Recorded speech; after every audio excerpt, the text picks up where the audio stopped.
Hi Droogs, how you doing? Kel here. Well, welcome to my review of the SOG SEAL Team Elite knife. Well, there it is, and it is a beauty, I must say. Great knife. Hands aren't sweaty, but this black tie knife, you touch it and it kind of leaves like little. It's like coldness or something. It takes the, I don't know what it is. No. Anyway, strange. Anyway, let's talk about it a little bit here. First of all, blade thickness. It's 1/4 inch thick. Basically, it's 0.24, which is basically 1/4 inch thick. That's a good thickness for a blade, especially a blade of this type, meant for what it's meant for. As you can see, it's quite thick, quite nice. The blade itself is 7 inches long, which I think is the perfect blade length for a combat fighting knife, survival knife. It's something you can actually carry on a regular basis every day, yet if you need to fight with this thing and need to do a thrust with this thing, it's going to reach parts of the body which are going to stop a bad guy. And that's kind of important. So, nice blade length there. Weighs a little over 10 ounces, 10.3 ounces, something like that. And it doesn't feel heavy to me at all. It feels really, really just kind of nice. And it balances well. There was something, I have a martial arts background, some of you may or may not know. And Japanese swords can be described as being a live blade, which means some Japanese swords are very heavy and just and kind of just unwieldy because of the way the blade's heavy and everything and the way it's designed. Other Japanese swords are known and said to have a live blade, which means they just feel really maneuverable in the hand and easy to slice with, and that's what this is like. This has kind of a really live blade to it. It's very nice that way, and I like that very much. It just feels right and it feels easy, and it just really, really, really nice. So that's kind of nice. Overall length is 12.3 inches, and like I say, it's a big knife. I guess you could call it a large knife, but it's a knife which you can actually carry. You know what I'm saying, on a regular basis. If you were in the military, or if you were in a survival situation, or if you're a hunter, or whatever, you could use this knife. You could use this knife for those things. Even as a diving knife, I think it would work really well, as a matter of fact, speaking of which. Okay. The blade steel is AUS 8, and SOG does a really good job of cryogenically freezing it, bringing that down to a really cold temperature, and does a cryogenic whatever on it, which makes it even better. I also think it's a great steel for a knife like this because it's fairly tough, yet it's all and it sharpens pretty easily, yet it's also stainless steel. And that's very nice. And again, it's an RC hardness of 57 to 58, I guess, something around there. But a nice blade steel, and I think it's kind of perfect for this knife. Are there better blade steels out there? I don't know. I'm no blade steel wizard. I don't know, don't tell you the truth. But that's a good blade steel. I've had this in a couple different knives, and one knife in particular, I had this blade steel in, and I used the heck out of it, and I sharpened it up, and it's very nice, basically. It's partially serrated.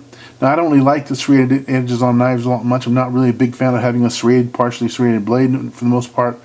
On this blade, as long as the blade is, it's not too bad. I wish they would offer it without that as well, though, to be honest with you.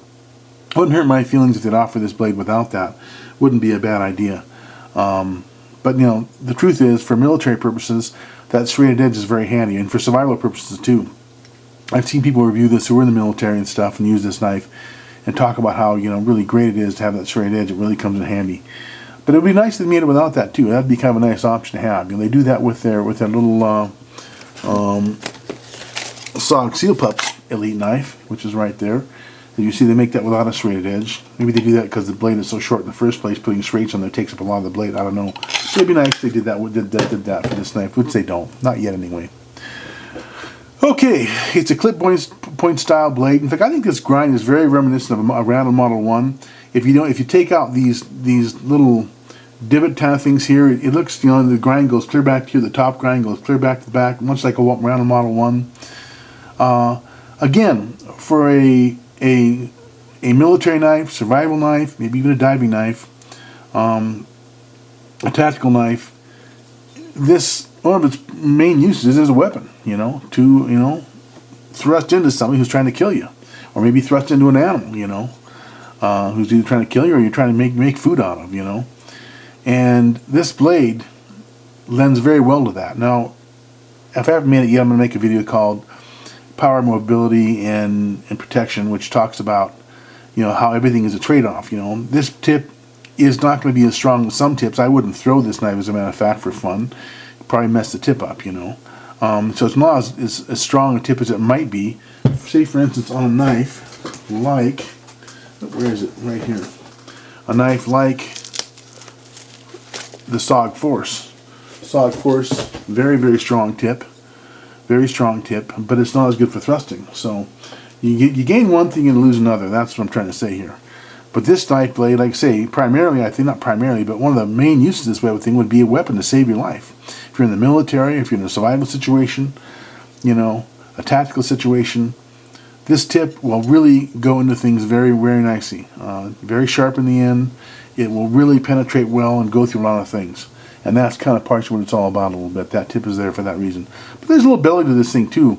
You can actually grab it like this here, and you can skin things. You can grab it like this here. I mean, there's not much room here, but you can actually get a finger in there, and you can actually skin things with this. It's got a bit of a belly to it, and that's nice too. So it's a nice combination. Remember, like I say, in anything as far as weaponry goes, or probably life for that matter, you know, everything's a trade-off. For a knife that's going to really, really be easy to stab with and thrust with into an enemy, you know, you're going to lose some other things. And one of the things you lose here is the tip's probably not as great as other knives, but that's okay. It's good enough. It's very strong, I'm just saying. Let's talk about the finish a little bit. This is black titanium nitride. That's the finish on here.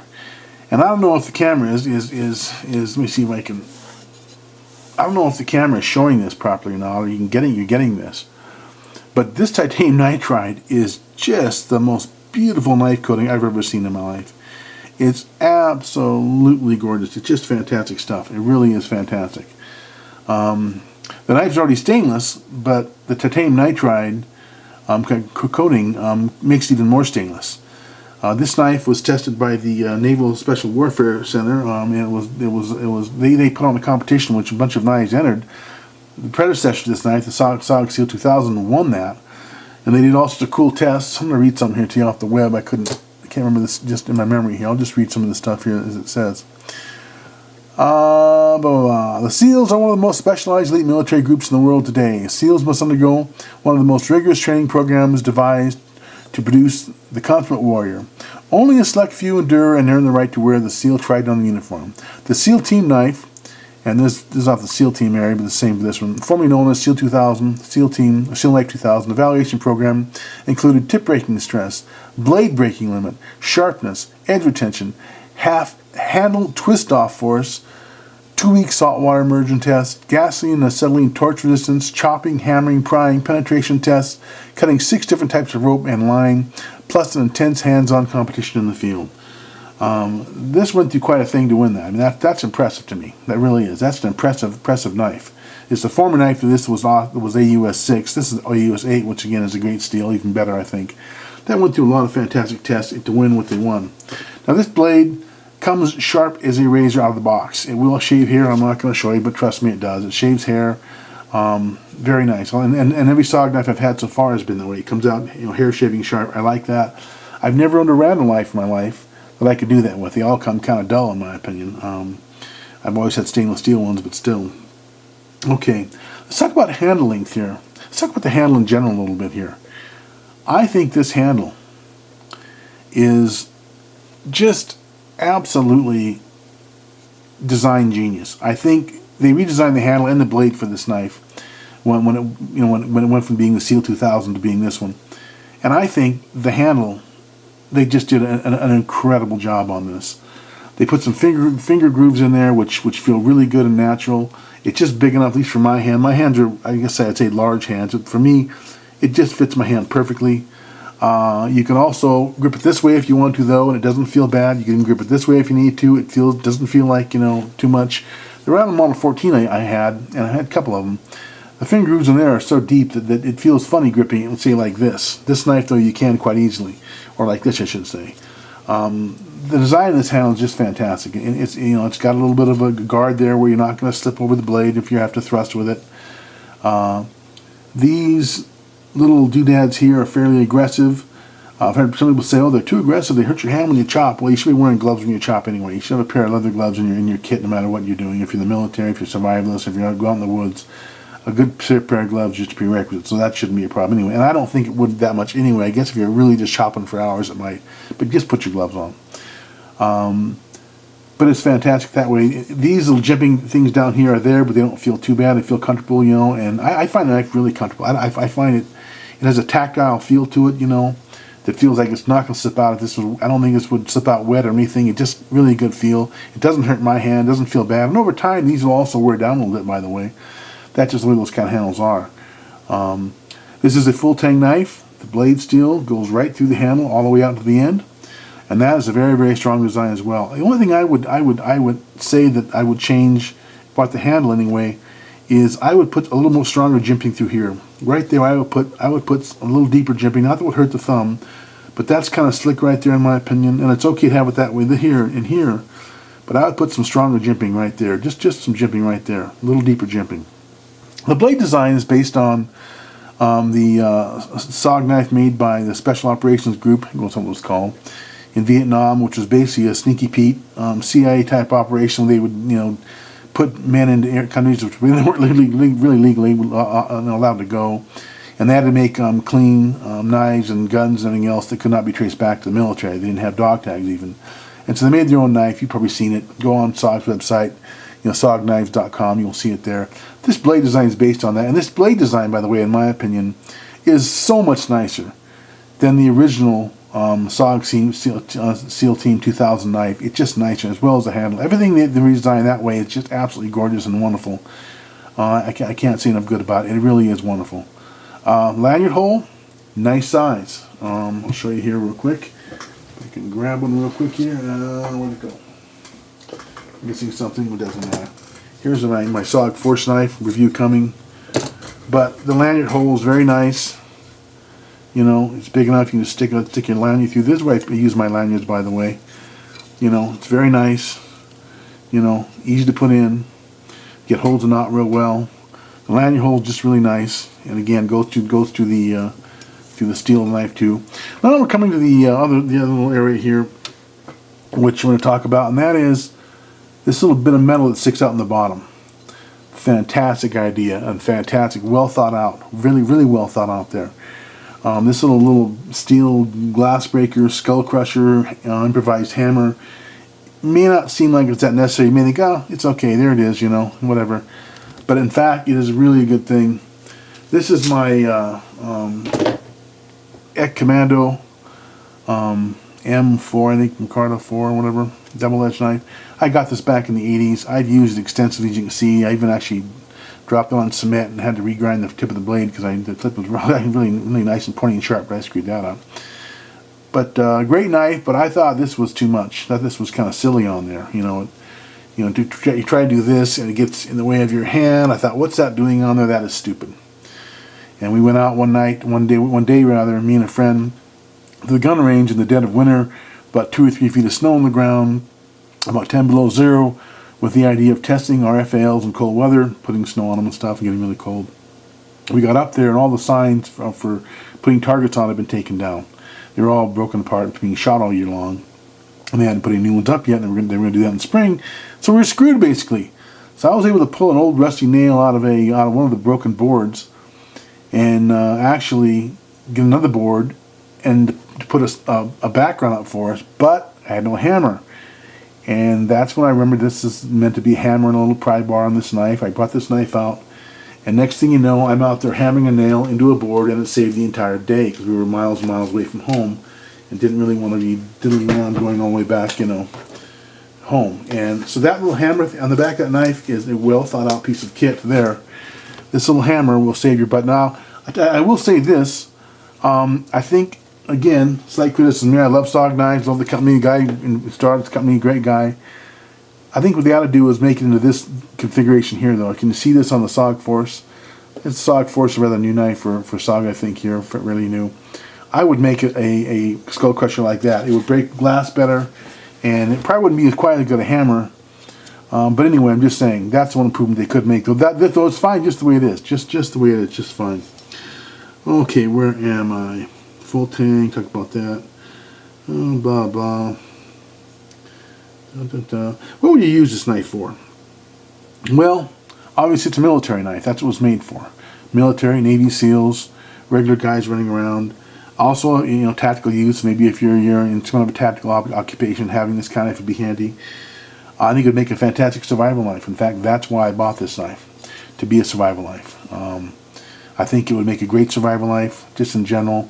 I've seen it. If you go look on YouTube, you'll see videos of guys, batoning with this knife and chopping with this knife and doing all sorts of things. It's very strong. The fact the knife goes all the way through the handle. This thing can be used as what I've heard called a sharp pry bar. I don't like prying with knives, but you never know. But you could do a lot of things with the knife, a lot of things. And I would say it serve a lot of nice purposes. The other thing it can be used for is a diving knife. It can be used as a diving knife, and that would be good too. I'm going to take a second and look at the sheath real quick. It comes with a sheath. Not a bad sheath. A lot of guys have criticized it. It's not a bad sheath. Not a great sheath, really, but, what the heck, Not a bad sheath, though. This thing here, Velcro, I'm not real fond of the Velcro. I'd prefer, where to go? I don't have it here right offhand. To make a sheath like this for the Sog Seal Pup has a snap here. I don't know why I don't have a snap in this one. But you can take this and do what I've done with another one. Where to go? Okay, this one here. Here's another Sog Steel Team knife. I've just taken this Velcro, and I just stuck it behind there. And just stuck it behind there like that. So that's basically out of the way. Because the knife is going to... What am I going to do with it now? The knife is going to... oh, here it is. The knife is going to... it's held in there by the little plastic sheath. There's a little plastic or Kydex polymer insert inside there. The knife is going to be held in by that anyway. It doesn't matter. So, sheath's nice. It's not the greatest sheath in the world in my opinion, but it's a pretty darn good sheath. I like it. I personally, though, would go with the Spec Ops knife sheath like this. I think it's a much better sheath, and it's, that's what I use personally. But anyway, so the sheath, nice. Got a little pocket in there. You get the multi-tool in there. You get a fire starter. Compass. Wire saw, cool stuff for survival. It is MOLLE compatible, which is really, really nice. That's forward thinking, in my opinion. This unsnap pulls out of here, so you can attach this to MOLLE gear. That's really nice. And altogether, really, the thing I'll mention here about this knife, the price point. I got this on, I think Amazon or Amazon, yeah, for like around $100. This much knife for $100 compared to like handmade knives like Reynolds and things and other, great knives, whatever you want to call it. This for $100 is just dirt cheap. So you can't expect to get, the best sheath in the world. That is a good sheath, and again, this, whatever. So where am I here? Well, that's about everything I guess I want to talk about, except for one last thing, and that is this business in the back here. The Sog Seal Team Elite comes with a rasp, whereas the Sog Seal Team does not. Now, I'm going to make some criticism here, and I say this with all the love, for this knife and for the company. This is such a beautiful knife. That black tie-knife is so gorgeous. I say this with all love and respect, but I do not know why they did this. On the website, it says the rasp is for notching wood. In all the reviews I've seen on YouTube, the guys say, "Oh yeah, it's not. This is for like notching wood." And I can tell just the way they're saying it. They don't understand what's going on there. And I don't either, frankly. Where's all this wood notching going on? If I need to make little deadfall booby traps, I'm saying, to trap animals or things in a survival situation, I'm just going to make a little V-cut. If I need to actually make a square notch, I'll just cut like this, cut like that, and pop it out. I don't understand what the heck this is for. I don't know. I do think I know why it's on there, though. I think when they made the Elite knife, they wanted to make it exciting and new and different from the Sog Seal Team, which is this one here, review coming. And I think they decided we can use this new wonderful coating, the black tie-knife, the titanium nitride, which is absolutely wonderful. Yes, it is. But I also thought they were scratching around for something to make it even more exciting. And I think someone came up with this idea of a rasp to kind of rub on wood with. And it's not a saw. You weren't going to cut a tree down with this thing. It just rub on wood, basically. It makes a little notch, basically. It'd probably take you forever to cut a tree down with that thing, from what I can tell. It's not a saw. And I think that's why they put it on there. And I think what that really is, there's one word for it, marketing. Well, there's another word for it. It's called a gimmick. And I gotta say, I have such love and respect for these knives, these SEAL Team knives, that, this knife does not need a gimmick. They just need to make a super good, solid overall knife. And this is a gimmick. Now, I wouldn't object to it so much. I mean, it's really kind of cool looking and tactical, you know, and kind of gnarly and Road Warrior looking, I'll grant you. But let me tell you why I object to this so strongly, and why I think it's the one thing about this knife that's a huge letdown. I think they kind of, I hate to say it, kind of ruined the knife, in my opinion, by doing this. First of all, it looks like crap, in my opinion, on there compared to something like this. The beauty of this design, you know, I'm going to handle this first because it's the least of it. The beauty of this design is just rather wonderful. It really is a wonderful design. And it, you know, following through, and the shape of this blade is just fantastic. They did such a great job redesigning this knife. This also shape, also they use the same shape on their big giant SOG Tiger Shark. Same exact blade design, and they also use the same one on the Seal Pup. Same exact basic design, only smaller and bigger. Fantastic design. It looks so good and feels so good in the hand, and just makes you proud to own the damn knife. And this basically destroys that. Now, this is the least of it. I'm going to get on with why this really bothers me more than that. This, I think, it just, you know, this, you can say, well, that's good, jimping's good, but it's so aggressive. If you were using this on a regular basis, this would actually hurt your thumb. That's another thing I don't like about it. But this I think, kind of spoils the looks of the knife. It actually makes the knife thinner this way. I actually measured this. This blade's thicker this way, which I think is cooler and nicer looking, and stronger too, by the way. This actually cuts into the knife and actually makes it thinner. I don't care for that. Let me explain to what I really object to more than anything else in the world. Some of you know I taught the martial arts for over 20 years probably, and I was in the martial arts since I was 8 years old. So I've been in the martial arts I was active in the martial arts for probably 40 years. Not, I mean, off and on, but probably 20-something years straight. And I taught the martial arts for a club of mine, and I was in, and ended up being the last sensei in that club. And I had the opportunity a few times to actually instruct military personnel. Some were active, some were reserve, some are special forces. And I've also studied the knife and knife use. I've been an avid knife collector my entire life. And in part of my martial arts, we taught karate and hand-to-hand combat, military-style hand-to-hand combat, and jiu-jitsu. And I also specialize in the use of knives, not the fancy-dancy knife things you see, you know, like Filipino style per se, but you know, actual meat and potatoes, knife use, how to defend yourself from knives, and how to use a knife, you know, to fight with, to kill with, to be quite blunt about it. And one of the things I came across from soldiers I talked to, but also I came across in my own life reading, is that, and then later testing, is that you put a saw or something like this in the back of a knife. If you use this knife to thrust into somebody, there's a good chance, especially if you're going to be hitting the rib area somewhere, which is a place you're liable to hit if someone's actually attacking you or whatever. There's a very good chance this thing will stick on the way in and not go in very far, or if it goes in, get caught on the ribs. It's kind of gross, but this is just the truth. A knife like this, with this kind of rasp in the back, or a saw blade or whatever, is very likely going to stick inside the body. Then you've got someone flopping around who should be dead, because you could have stabbed him 7 more times and gotten the right spot inside the human body, or an animal for that matter, but instead, they're not dead. They're flopping around, maybe screaming, who knows what they're doing. That is not good. That is really, really not a good thing. For a military personnel, for a tactical person, for a survivalist, if you want to quietly take somebody out who's trying to harm you, maybe there's others around, you don't want to hearing that, this is not good. That is not good. That is not a good thing to have in the back of a knife blade. I've heard military people talk about this. I actually tested this myself, not this knife, but I've tested knives like this.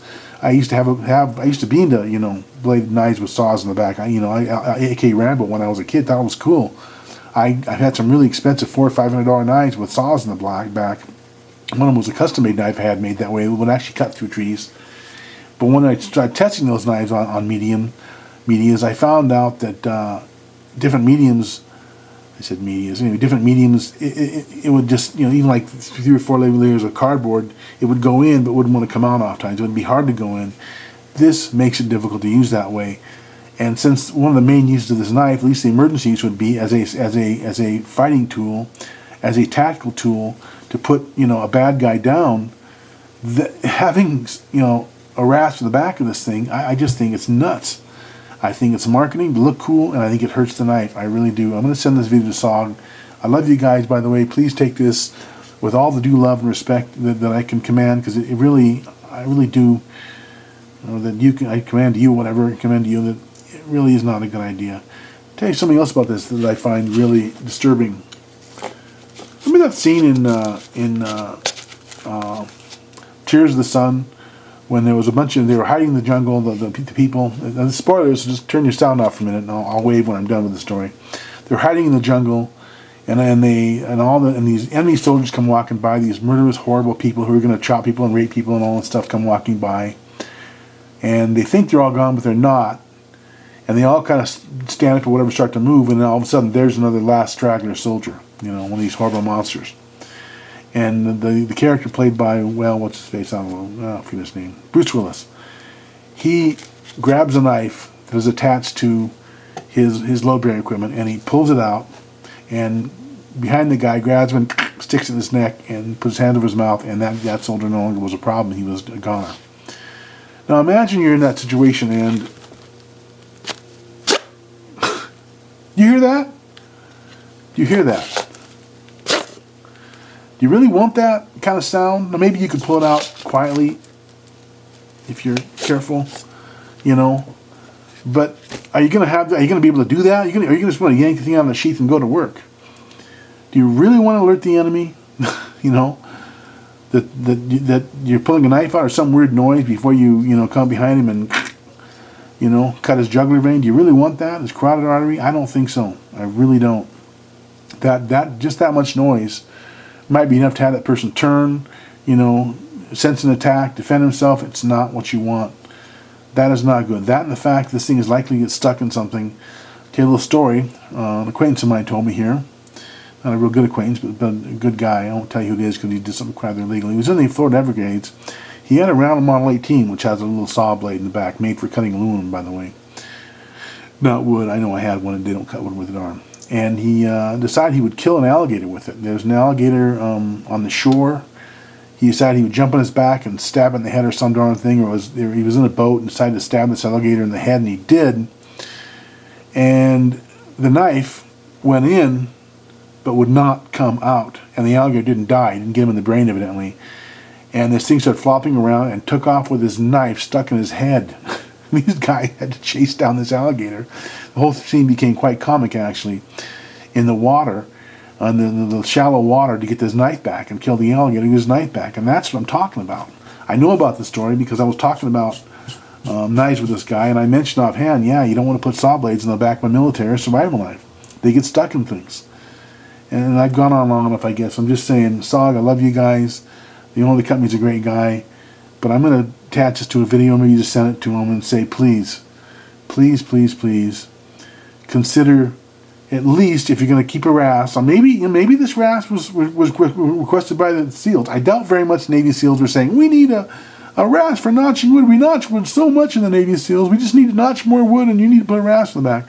I don't think that was the case. Maybe this is made for cutting the aluminum skin on a helicopter, because that does happen to people in the special ops world. Helicopter goes down, the doors won't open, they need to cut through the body of the helicopter to make a way out. And maybe that's what this is for. The old Camillus Special Air Rescue Knife, whatever that was, I've got one, so I've got two actually.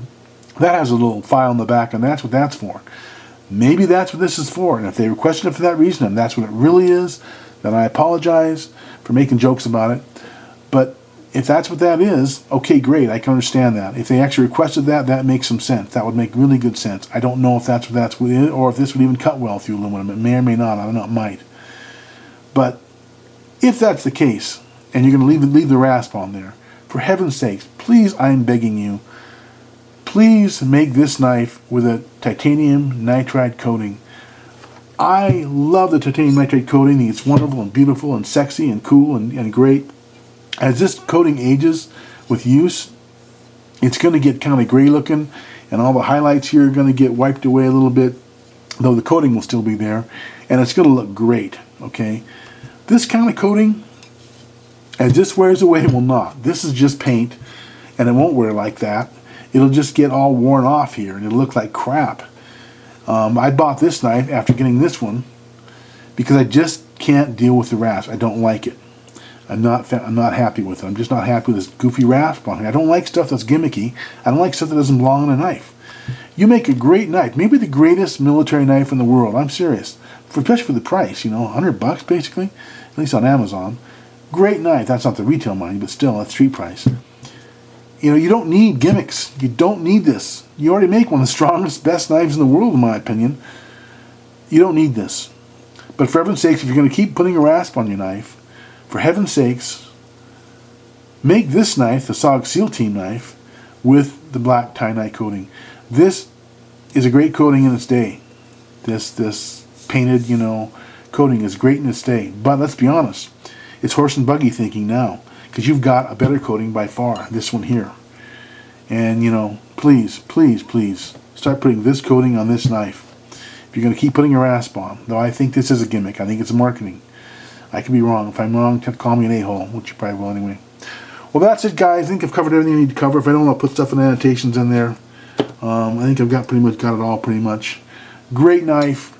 Spoiled, in my opinion, by this silly rasp. It doesn't belong there. It doesn't do much of anything. It's not even really that sharp. It wouldn't be, you know, people say, well, it's good to use to, you know, work stuff. But if you were working a lot of stuff with this thing right away, this would chew your thumbs up.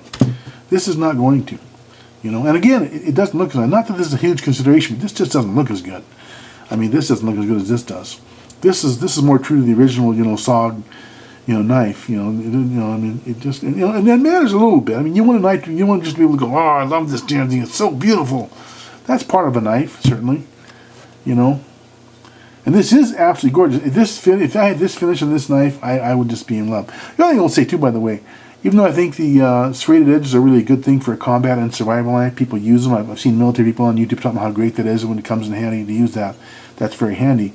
I would still say, though, consider making this knife, you know, without the rasp and without that too. Make that an option, like you do on this knife. Oops.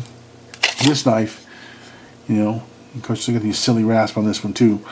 You know, it's without the serrated edges. It comes both ways, and that's a good thing. So anyway, consider that, please. Hope you take my criticisms for what they are, which is out of love and whatever.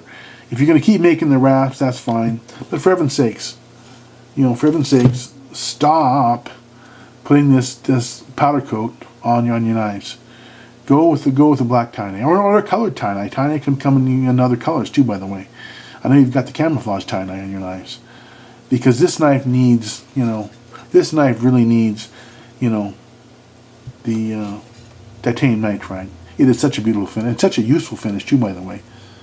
Well, that's it. That's it, guys. Hope you don't mind me my criticism a little bit. Oh, one more thing I was going to say, I almost forgot. The handle on this knife is also just the perfect length. If this were this long, it would be too short. 4 inches, too short. 4.5 inches, you can carry it across your hand like this in the saber-type grip, and it's perfect. Perfect length for the handle. You did that perfectly, too. Well, that's it, guys. Hope you're having a good time. Hope you enjoyed the review. Sorry to be so critical in the last part, but I wouldn't be honest if I didn't say these things. I wouldn't be being true to myself or true to you. Long review, but I hope you enjoyed it, and hope it helps your life. If you're going to get it for a survival knife, either one of these are wonderful. This would be perfect if it had black tie-dye on it. But for a survival knife, you know, the SOG line is just absolutely fantastic. I do love them, and they make great knives. And maybe one of these days we'll see this with black tie-dye. Maybe even have it without the serrated edge. You can have a choice. Choice is always good. Alright, guys. Well, hope you enjoyed the review. Have a great one. Be careful out there.